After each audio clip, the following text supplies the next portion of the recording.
How bad do you want it?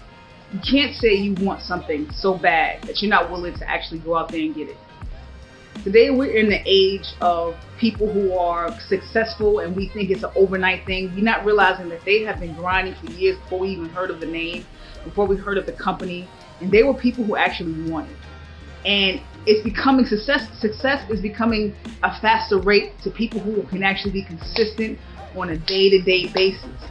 Consistency goes past feeling, because no matter if you're tired, no matter how you feel, no matter what's happened in your personal life, you know you actually are a purposeful being in what you're doing, and the thing that you're actually doing, creating your purpose in, is going to help somebody. So you know for a fact that this is you. This is what you're called to do. So you are consistent. How bad do you want? And let me explain one of the things that I actually noticed about a person that I knew from prison. I worked in the New York State Department of Corrections for about 10 years or so, and I came across a gentleman that I actually spoke to on a day-to-day basis. Not day-to-day, but very, very frequently. And you as a correction officer only have one job, just to watch the inmates. Now, I actually like people.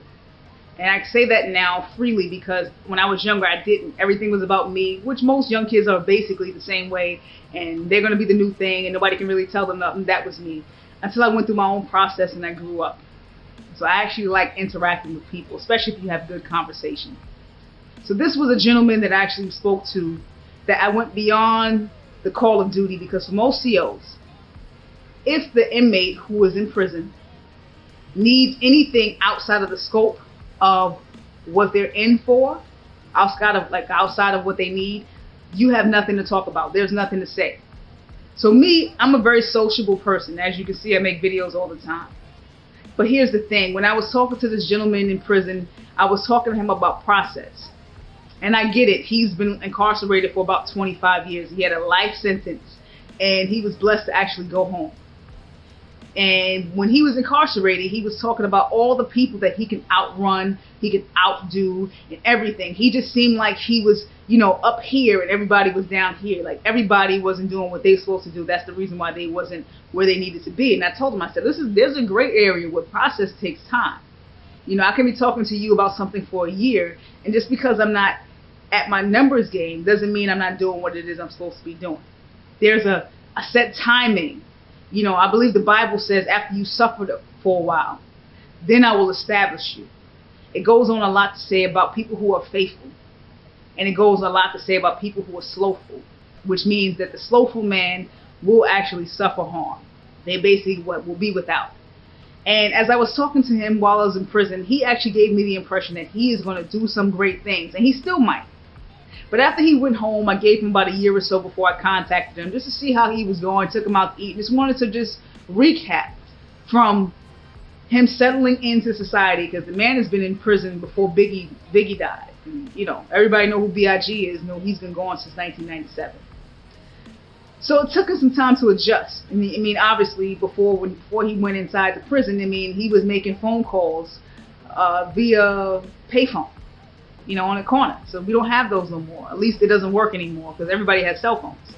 So he gets out of prison, and I took him out to eat, and I just wanted to actually just talk about his process and share his story a little bit.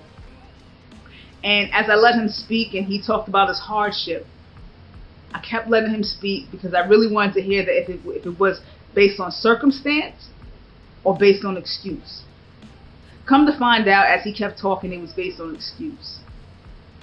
I actually reached out to help him out to apply to different jobs and to talk to him and to share with him about different on-the-spot jobs, people that were actually holding job fairs. And all you have to do is show up, especially if you were the first one there. He made excuses of why he couldn't come. He didn't pay rent because he lived with somebody. I don't know if it was a friend or a girlfriend, I don't know. But this same young man told me what he set out to do, got back into society and did nothing.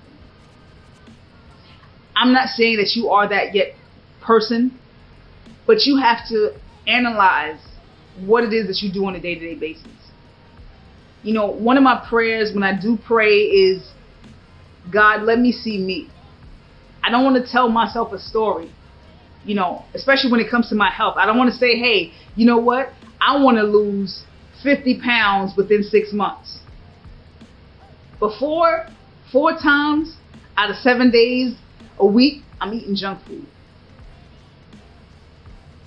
And when I do that, I see myself, because I don't tell myself, stories. So I know that I'm not ready to actually lose that 50 pounds. What stories are you telling yourself that's causing you to be that person who talks a good game but never walks it out? Now, I have lost a bit of pounds. I don't know, I think it was like 30 pounds or so. Because that's what I wanted to do. And I set not just mine, I set my actions on what it was that I said I wanted.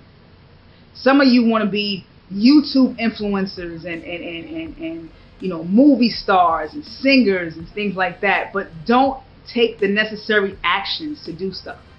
Guys, this is not the 80s and 90s. You don't have to have a $10 million budget to make something happen. People are responding to average people because they're making noise. How many people in society that's quote unquote celebrities today, whether it's by YouTube or just by doing something funny, and now they're on TV? And they were just average people. They didn't walk into an interview or to a recital, or what do you call those things that you just rehearse and you just show the directors you can act. They just kept grinding at what it is that they wanted to do. You have people like, I just went to see them last year, the Jabberwockies, who were just street performers that now have residency in LA. That was on that show, So You Think You Can Dance. Had a talent, but didn't go to talent auditions, not necessarily. They just kept doing what it is that they do, and somebody referred them to because it just word of mouth just started spreading. There's a scripture in the Bible, and I hate to keep using the Bible, but the Bible has so much knowledge for today's person, today's man, even though people think it's just an old town fashioned hoopla book. It says your gift will make room for you. But how can it make room for you, what it is that you set out to do, if nobody sees that gift? If nobody knows you have it? And then on top of that, if, especially in the online internet marketing world, it says it takes about 7 times people to actually remember and to keep in somebody's mind what it is that you offer or what it is that you do. So how much more would it take for people to actually see your gift, see your service, see what it is that you've been set out on earth to do? How bad do you want it? I mean, this guy that I knew from jail, from prison, he was just talking so highly of himself. He worked a job. It wasn't really a job. It was like a volunteer service, 3 days out the week. He paid him $80 a day. Only 3 days out the week. So he's making like 200 something hours, 220. But when I referred him to a job fair, he made up all the excuses why he can't go. Oh, that day I have to give out flyers. Really? That would have been the day I actually said, listen, I can't give out flyers today. I'm trying to get a real job. You get what I'm saying? Everything that you need, you have to go to it. If you actually sit there and think about everything that you need on a day-to-day basis. If you need gas, you got to go to the gas station. If you need sleep, you got to go to bed. Or just basically be in a position, just rest your head. You have to do something in an actionable form to get what it is that you need to get, that you want to get.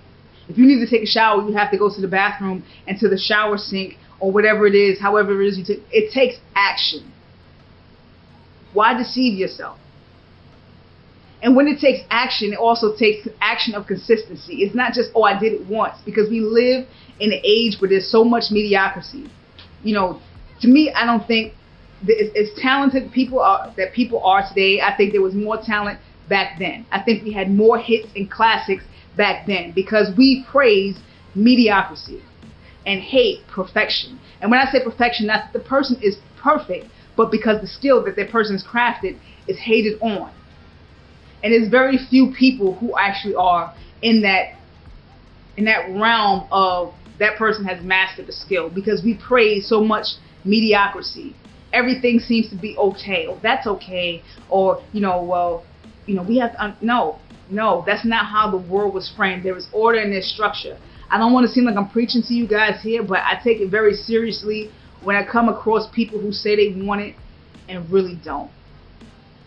It's mind-blowing. And now with all the stuff that I'm doing and all the progression, all the people I'm being blessed to meet in my day and age, it's a time waster for me, guys. I'm not trying to grill you like Gary Vee and just be up your ass. I'm not trying to do all that. But I am here to say that if you say you want to do something, see yourself doing it. In action, not see yourself in your mind. Because a lot of people really have this notion that if they think about it long enough, they're actually doing something. There's a time to think it out, and then there's more time to walk it out.